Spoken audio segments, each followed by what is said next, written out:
News coming in right now. Congress MP Rahul Gandhi has been granted bail in the 2018 defamation case against him. Rahul said in court, "I am innocent." He has been granted bail now with a security deposit of 25,000 rupees.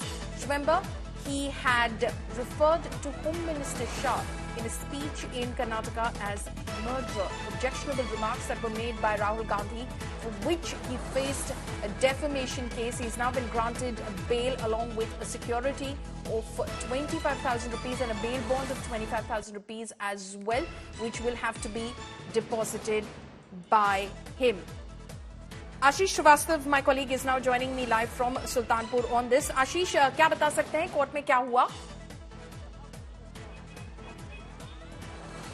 देखिए, राहुल गांधी क्योंकि वो एक national नेता थे, आज जैसे ही वो court room में आते हैं उनके साथ पहले कार्यकर्ता, उनके नेता पहले आते हैं। पूरा सिक्योरिटी का अरेंजमेंट्स होता है जैसा उनका प्रोटोकॉल रहता है। लग नहीं रहा था कि कोई अक्यूज्ड आ रहा है, वो सीधे एक नेता की तरह आते हैं और कोर्ट रूम में एंटर करते हैं और इस दौरान वो कोर्ट को बंद कर दिया जाता है, रूम को वहाँ से, और उसके बाद सुनवाई शुरू होती है। इस दौरान जज साफ तौर से पूछते हैं कि आपके ऊपर ये आरोप है और आपने इस तरीके से कहा है। जिस दौरान राहुल गांधी ने इस बात का रिप्लाई करते हुए साफ कहा कि नहीं, मैं पूरी तरीके से निर्दोष हूं, और क्योंकि ये सारी बहस जो है उनके कोर्ट वकील कर रहे थे और वकील ने साफ तौर से ये कहा कि जो केस बनता है वो अगर किसी का डिफेमेशन है तो वो खुद आकर यहाँ पर अगर कंप्लेंट फाइल करता है या फाइल करता है तब तो आगे बढ़ाया जा सकता है, लेकिन ये किसी और के द्वारा की गई है तो ये बेसलेस। इस तरीके की बातें और आर्ग्यूमेंट अंदर हुआ।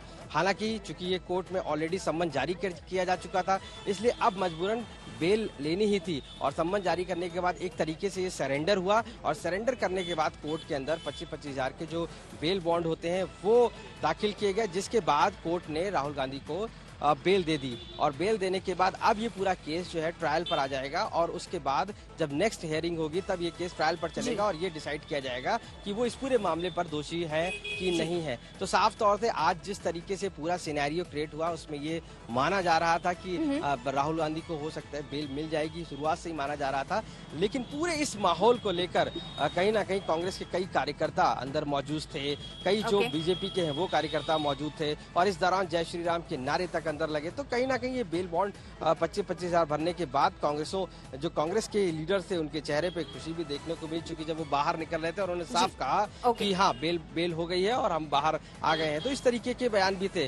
तो ये So Rahul Gandhi there has now been granted a bail in this defamation case from 2018. Ashish Srivastava there reporting from Sultanpur. Thank you so much for joining us.